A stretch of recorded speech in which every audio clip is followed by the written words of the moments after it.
Rockstar has released a banging update for GTA Online. So far, I believe this is probably one of the best updates since it has a story. I haven't been through the entire update yet and I haven't fully completed it yet. But that's because there are a few minor glitches, like there are some extremely long loading screens, and sometimes the sessions are so huge that I can't even register as a CEO. Thankfully, Rockstar actually fixed this with an invite-only session, but I didn't do this first video in an invite-only session.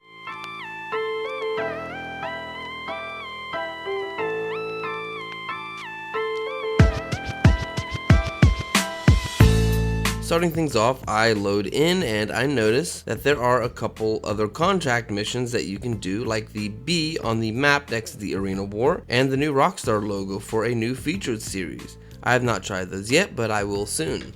But this particular contract update starts with Lamar giving you a phone call telling you to buy a new property on the Dynasty 8 executive website. And of course that is typical GTA Online fashion, spending all your money and they don't care how you do it. Most of it is just young kids just using their mommy and daddy's credit card, and then they get grounded from the game after spending hundreds of dollars on fake money. I remember back in the day when me and my parents had Comcast and I ordered over $180 worth of non-kid friendly entertainment, and now that I'm older it didn't really make much sense because yes, we had internet and I don't know why I decided to order stuff. I was grounded for like 2 months.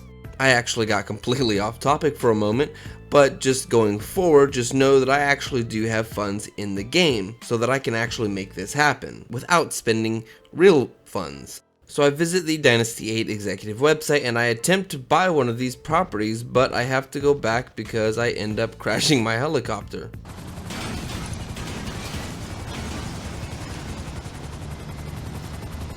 This is why you don't surf the internet and fly. Take it from me, don't surf and fly or you could be walking.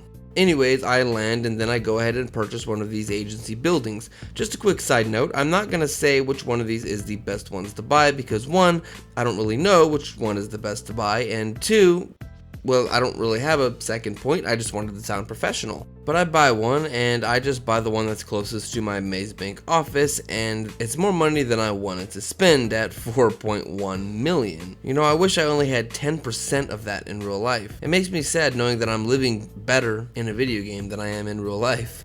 So the purchase is finalized and I head over to my new agency. I parachute down because now that I am one of the owners, I have to make a big entrance. My entrance is so big that I even put a red mark on the concrete. This is almost like me marking my territory, except that I'm not a dog and the red mark isn't pee, thankfully. Because if my pee was that color, then I would have to go to the ER, but let's move on. I walk in and the first person I'm introduced to is the secretary and he does not know who I am. What a douchebag. I just spent $4 million on this building and he doesn't know who I am. There's something wrong with communication in this place, I can already tell. Time for me to step up and be a leader that my daddy raised me to be. Unfortunately, cutscenes don't allow me to punch people. Sorry dad, I'll let you down. Of course he naturally feels bad about it, and rightfully so. He should feel bad. I won't make that mistake again.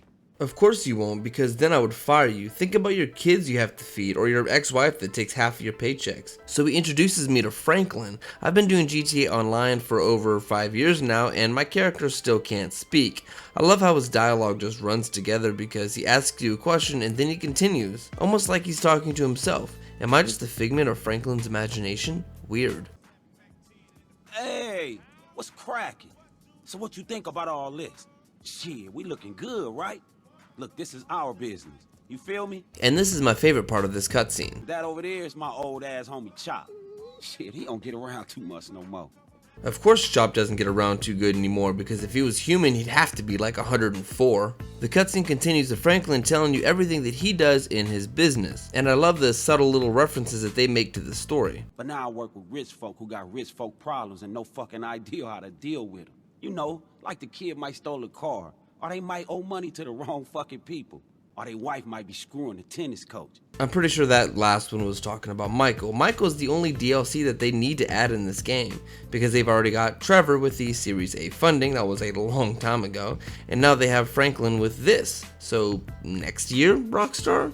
As if Rockstar watches my videos. Franklin then shows me my office and then tells me that he's basically going to be my pimp and get all kinds of jobs for me. Hopefully they don't include sexually explicit stuff, but I haven't done them yet, so I don't know. Knock, knock, my politically incorrect racial epithets. What that shit do?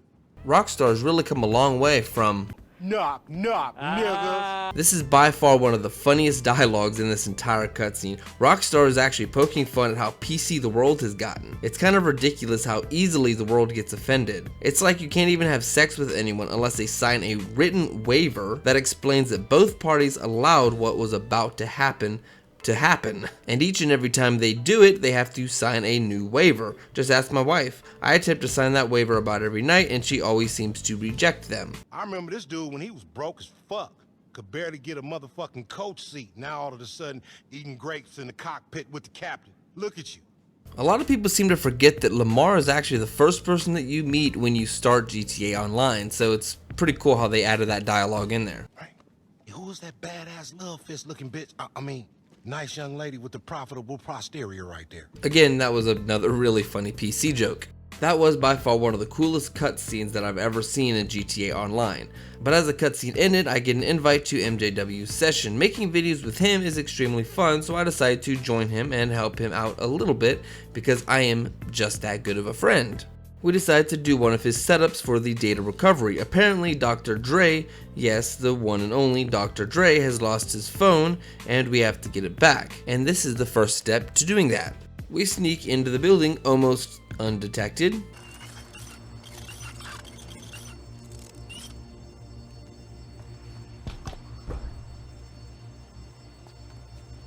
Yeah, I say almost very loosely because the alarms are already blaring and soon this place will be flooded with FIB agents. Now we have to hold everyone off as Imani is hacking in, and this was really fun by the way. Once we leave, we then have to lose the cops and it's easy as that. Then we have to deliver whatever was hacked back to MJ's Agency and boom. When I enter MJ's Agency, I decide to change my clothes because I want to look like a rich douchebag. MJ shows me all the cars that he buys and I decide to buy a Bravado Buffalo STX. It's like the updated version of Franklin's Buffalo from GTA 5's story. MJ shows me that there is an anti-missile lock that you can buy for all of these vehicles and it works. He then proceeds to blow up his own vehicle just to see how many rockets it takes. It takes up to 3 rockets before it actually blows up. Technically 4 because it didn't blow up until the 4th rocket, but that's pretty decent with these full upgrades, and that actually surprised us both. I decide to call my Buffalo and drop another $1 million to customize it.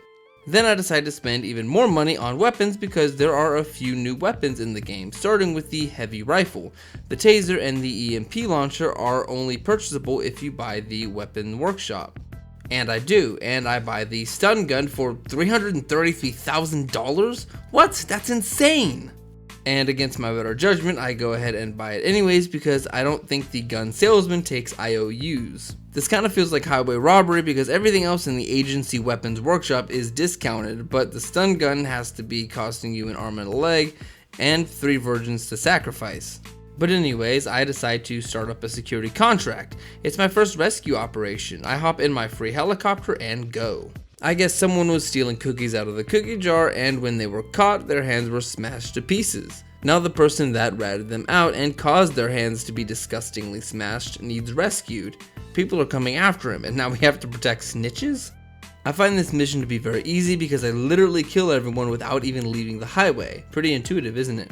After everyone is dead, I get in my chopper and pick up the client and I have to take him to the safe house. To make a long story short, we made it, narrowly escaping with our lives.